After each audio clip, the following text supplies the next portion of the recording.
I would like to call upon Karen Davies, Dean of the Pembroke campus, to step forward for the presentation of the honorary degree. Karen.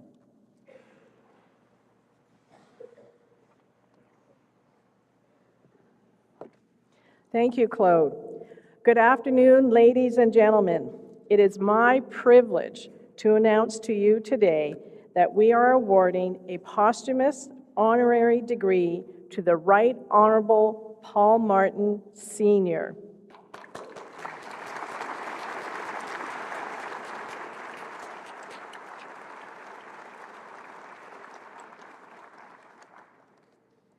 Accepting on his behalf is his son, the Right Honorable Paul Martin, Jr., Canada's 21st Prime Minister. Mr. Martin, Jr. was elected as Canada's Prime Minister in 2003.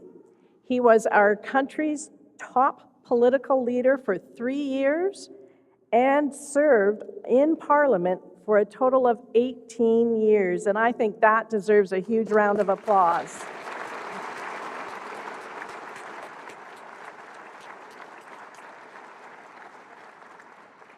Mr. Martin, may I ask you to please stand as we read the citation in honor of your late father.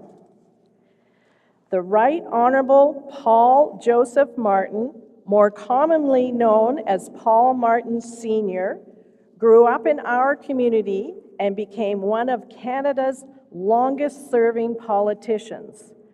First elected in 1935, Paul Martin Sr. served under 4 prime ministers and was instrumental in introducing several important pieces of government legislation during his 33 years in elected office.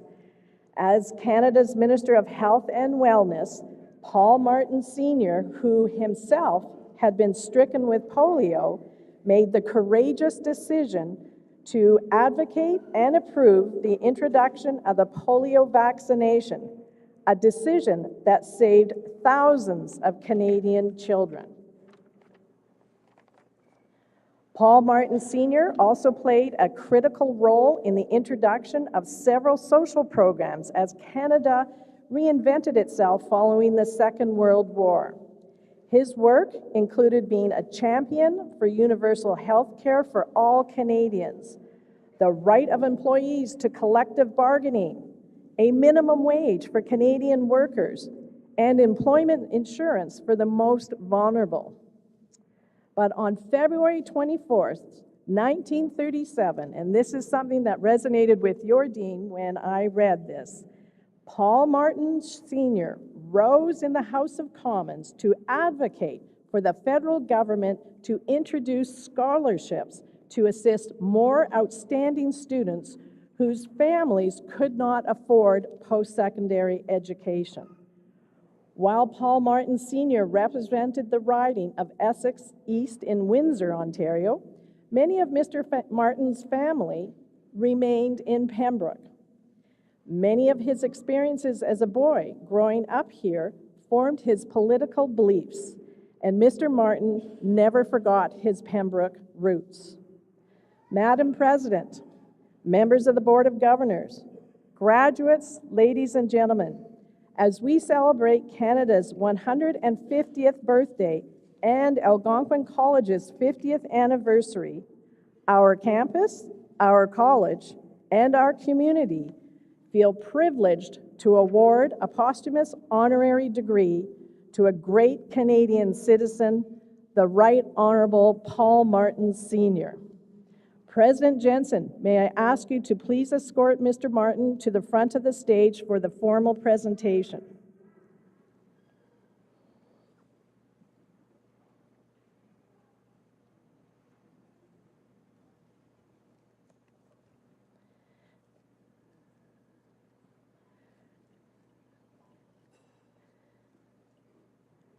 Mr. Martin, by authority of the Board of Governors and on behalf of President Jensen, Algonquin College is pleased to confer a posthumous honorary degree on your late father, the Right Honorable Paul Martin Sr. .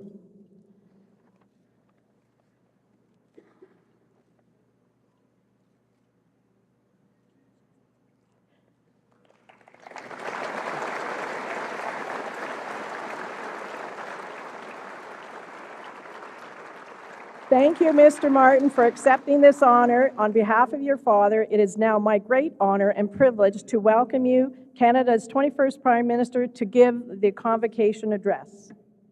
I don't think you need my stool. I don't think I need that, that's right. All right. Well, thank you. Thank you very much, Dean Davies, President Jensen, members of the board, graduates, ladies and gentlemen. You've just heard about the award given to my father, Paul Martin Sr. From my point of view, there is only one Paul Martin, and that is my father. He doesn't need the senior. And besides that, I don't like the junior. I was at a meeting in China with my father. They asked him how you translate junior. He said inferior, and it stayed. I want to acknowledge at the very beginning that we are gathering on traditional Algonquin territory. And as I do so, most importantly, I want to congratulate you, the class of 2017. This is your day, and my dad and I are very grateful to you for letting us share it with you. And let me go no further without thanking Algonquin College for the honor that has been bestowed on my father. I would like to as well thank Mayor LeMay and the City of Pembroke in making this Paul Martin Senior Day. And I'd like to thank the Observer for the wonderful series on my dad. Now, all of this being said, let me state that I am not here alone. Somewhere up there in a corner of heaven where my dad are my mother and dad, my kid sister, my grandmother, my grandfather, my dad's 4 sisters and brothers, and they are all up there making a heck of a lot of noise and looking down on us, and they are very excited. My grandmother, who recognized early on that there was something special about my father, is telling her family to quiet down so she can hear what's going on. My grandfather says, "There's Sean Conway." My aunt says, "There's Arthur Milnes. Isn't he a Tory?" And my dad says, "Stop talking. Young Paul's about to speak. He's not very good at it. He hasn't had much experience. I just don't want him to mess up." And with that warning ringing in my ears, I begin. This is not the first honorary degree that I've been to with my dad as the recipient. But today is the first time I will have seen it occur posthumously. And I cannot tell you how touched I am. Touched that Algonquin College would remember. Touched that this ceremony is taking place in this huge auditorium where, if my memory serves you right, I once heard my father speak. And finally touched that you were doing so in this, the year 2017, the 150th anniversary of Confederation, the 50th anniversary of Algonquin College, and the 70th anniversary of the Canadian Citizenship Act, which was the first piece of legislation that my father brought in when he was appointed Canada's Secretary of State. Now, I raise this last point about the Citizenship Act with you because what my dad said when he introduced the Citizenship Act, what he said makes the first of 3 points I would make with you this afternoon, all linking the concerns of my father's time with the issues that each of you as graduates will face once you leave this hall. Up until 1947, Canadians were legally defined as British subjects. There was no such thing as Canadians. The Canadian Citizenship Act changed this. It made us citizens in our own right. But it also did something else. It spoke to the importance of those who through immigration or as refugees would become new citizens. New Canadians, my father said, and I will quote as he brought in the Citizenship Act, "New Canadians bring to this country much that is rich and good. And in Canada, they find a new way of life, a new hope for the future.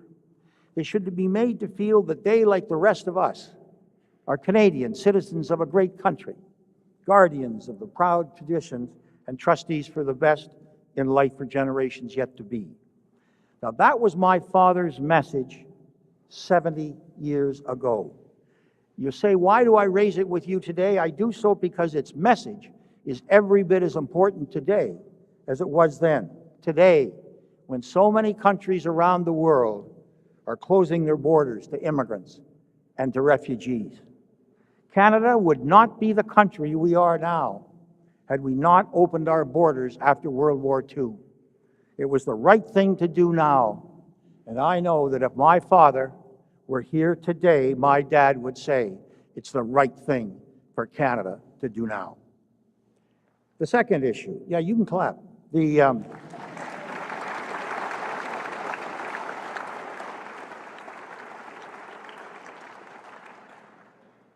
second issue I would raise this afternoon, linking the past with the present, occurred even earlier. As was mentioned by Dean Davies, in the 1930s, as a young member of Parliament, my dad was an observer at the League of Nations, which as World War II approached, was disbanded by a world in disarray. However, in 1944, as the war drew to a close, the great powers recognized their error, and they sought to replicate the League of Nations, knowing that only if the countries of the world could work together could future wars be avoided. Thus, the first meeting of the United Nations took place, and my father was there. Subsequently, he became the head of the Canadian delegation, and in 1955, he achieved a major breakthrough. When the United Nations was originally formed, they were composed of only 44 countries. Today, it consists of 193. Now, this growth occurred because in the second half of the 20th century, many former colonies in Africa and Asia, not to mention former members of the Soviet Union, became independent nations. But this caused a problem. The problem was that many of the established powers didn't want to let the new countries join the UN because they felt that an expanded group would make global decision-making too difficult. My father and others didn't agree.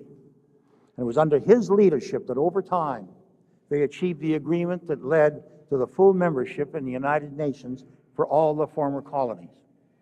Now, I was at the UN when this first occurred. I was 16.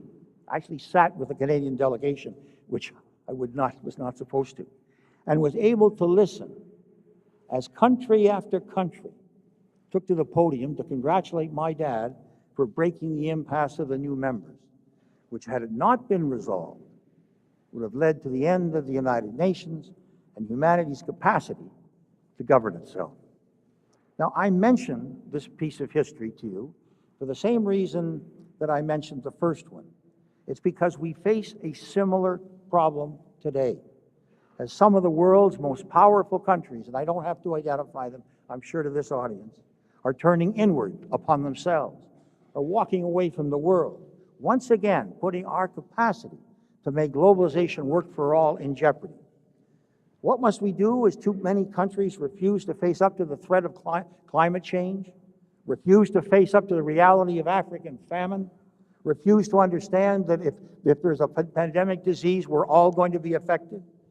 What would you do when countries turn their back upon the death of the oceans? I believe that we must respond as my dad did then. And I quote, this is what he said: "We must recognize the real interdependence of all nations. The world is not a loose collection of land areas scattered over 7 seas, but a closely integrated body, each member dependent upon all of the other members. We are linked together for security, for trade, for our very food," my dad said. "Our prosperity is dependent upon the prosperity of other countries. Our health suffers as other nations are ravaged by disease or famine. Our freedom is threatened if the freedom of other nations is threatened." That was my father's answer then, and it must be our answer today, as so many of the world's governments fail to understand that the national interest cannot be met if the global interest is ignored. The last issue that I would raise with you,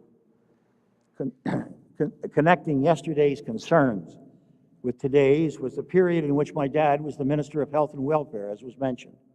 This is a period grounded in his firm belief that a comprehensive healthcare system was an essential element of a modern society. This belief stemmed from the polio that my dad had as a child here in Pembroke. Polio that left him half paralyzed for 2 years and permanently blind in one eye. That he came from a poor family in an era when there was neither adequate Social Security nor health care left him with an unshakable conviction that these were areas where government had to act, and he acted, setting in motion the steps which resulted in the healthcare system that we have now. But important as this was on the national scale, the creation of healthcare, that's not all that happened because of my father's polio. Another event occurred, this time on a personal level, which ties directly into today. And that is, he was able to overcome the consequences of his polio because of the people of Pembroke. How many times have I heard the stories when I would come down and visit my aunts and my grandfather and grandmother? How many times have I heard the stories of those early years, about how the people of his hometown enabled him to recover as best he could and helped him to go to college. And this is why this honorary degree from Pembroke's Algonquin College means so much to me and to those who were listening up in that small corner of heaven. Yes, my dad made history, but he could never have done it without the people of Pembroke if they had not been there for him. Will I go on too long? My dad always told me that if you're speaking too long, admit it, tell them you're going to shut down quickly, they'll believe you, and you can go on forever. So I know that I am talking to you about issues that arose long before you, the graduates, were born. But I do so because the fact is, in different guise, they are the issues of today as well. And they are going to be your responsibility to meet. Citizenship and the rights of immigrants and refugees are a critical factor, a critical part of building a strong Canada, especially in a country with an aging population such as we have today. In the same way, our strong leadership in the world, through institutions such as the United Nations, continues to be essential. But the temptation for rich countries to turn their backs on the world is always just around the country, around the corner. And we're seeing that today as we speak. If you followed what was going on at the G7, at the G20, what you see are the major countries, the richest countries in the world, are essentially saying the problems of the world are no longer our problem. Well, let me tell you, you must never accept that. In our time, the problems of all humanity are the kinds of things which we have to be prepared to solve, and that's why you're graduating here today at Algonquin College.